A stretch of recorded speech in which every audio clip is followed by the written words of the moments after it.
just a good football player, makes a lot of tackles, and it doesn't matter where you're playing if you're having that many tackles, and it's really impressive when you sit down and talk to him and how he understands the football game and talks to you. They're like, sometimes you ask, are you just kidding me or not? You know what I mean? But I really enjoyed talking to him, and I just like what I see, and that's what we need in there, is somebody that can find the ball, just like Jack Campbell did.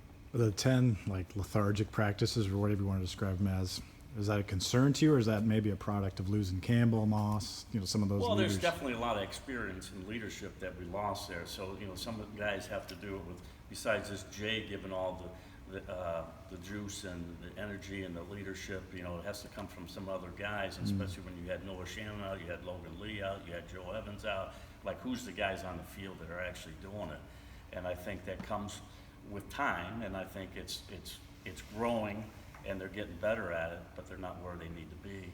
Yeah. And probably, I don't know if it, I guess you could say it's my fault that they didn't play up to what we talked about, our standard of playing defense. Is that concern, though? Has that happened before? I mean, it's not. It happens all the time. Okay. Sometimes we go into the fall. I mean, there's been a couple of practices we go out there, and I go back all the way to 2012 when I first took over to being the coordinator. I was like, whoa, this is not really what we're looking for here. So that's we kind of turned it up a little bit, and I think guys understood, what we have to do to hold our standard of the way we want to play. So is there a lack of intensity in those 10 practices you bring in? Yeah, I think it might be a lack of, we have a lot of younger kids, so they're probably not as sure of what they're doing, and are they focused enough when they come out there and knows what it takes to be the intensity, because they weren't out there, a lot of these guys weren't out there in 2022. The guys are in there that are taking reps in there, and they got to understand there's an intensity and competitiveness out there every day on the football field. And, it's 6 seconds, whatever you want to call it, that's all it is, but you better be focused and tuned in, and you better know whether it's run or pass before the ball's even snapped. And I think some guys, think they can just go through, it's always going to happen. No, you got to take some time, and it's got to be some effort on your part when you come in here. Is that a scenario where you've seen Cooper DeJean step up in terms of leadership? Yeah, I've seen him. He's talked to some guys when he sees things that, not doing exactly or finishing the play. It might be even just like, hey, tuck the ball away. You make an interception, tuck the ball away, keep it. That's, some guys just in drills, they think they can hold the ball out and let it fly around. And, I see that was one of my first things I saw about 7 days ago from him, and said, wow, okay, that's good, because he wouldn't say that before. He's a quiet guy, and he's very humble, and I'd never seen him really do that before. So is it harder to create a sense of urgency in spring, being that it is spring, there's no opponent, and you think that's maybe some of it too, as things change in the fall? I think there's a lot of different things that probably could be a factor of it, but then I guess there's also a factor is how much we're expecting, our expectations of our guys. So I throw that back on me as like, hey, listen, we got to make sure that we're playing at a level that I think we can win at, and I think they took the challenge on. Guys have been coming out. I've been very impressed the last couple of days.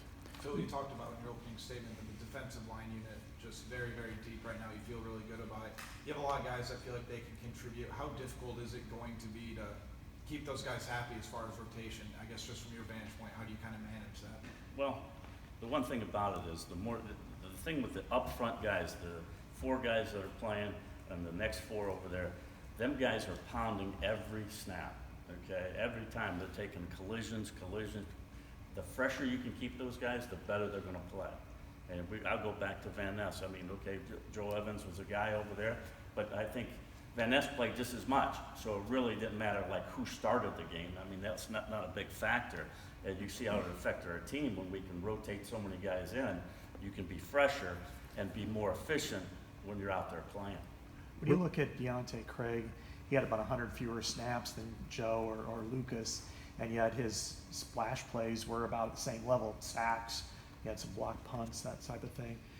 What's the next level for him, and what are you relying on him for this year? Well, I think, obviously we want him to play at this highest level that he can do for us, and I think if I took back and we go back and watch every practice of the last, 14 of them, I think he's shown that he's increased his value on us. I mean, I would say he's one of our top defensive linemen, and I expect him to be out there, and what he gives to us and how he's going about his business is really good. I really like to see the maturity of the way he went from, last year, just, kind of in, out, don't really know until how he just grown.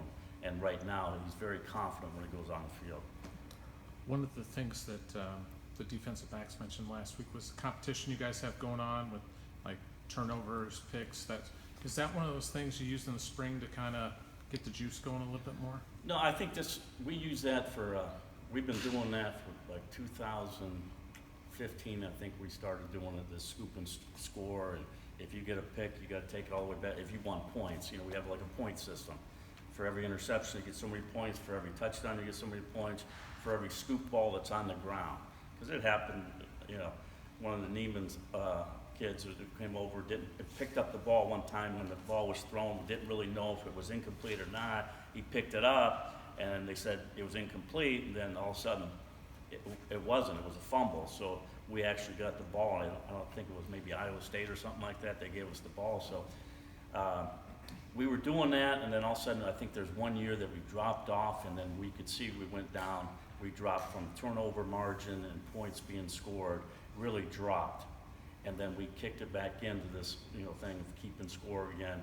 And, the last 4 or 5 years really increased our turnover ratio of getting to the ball. The ball's an important part of it. If you can get up and take it and either make an interception, go for a touch, or knock it down, or whatever it is, that's important. So I think by emphasizing that, I think it helps us. I think you guys ended up allowing just 3.99 yards per play last season, which is like historically low in college football. Is like, how can that be replicated this year? How far away from that are you? Well, I don't know. From being that type of defense. I don't know if we ever think about that right now. All we try to do is say, hey, how can we be the best we can be on every play, And sometimes, the guys on offense are going to make some plays, So I don't know if, that is a high number, a low number, I guess, whatever you want to say. I don't know if we're there yet, but everybody's striving to be, that's their standard. Yeah. I guess my curiosity was like, do you think this defense could rise to a similar level as last year? Because it was like historically good last year. Yeah, I think, I think we have potential. Mm-hmm. You know what they say about potential. We have potential. I think we have a good knit group of guys that like each other, like being around and playing for each other.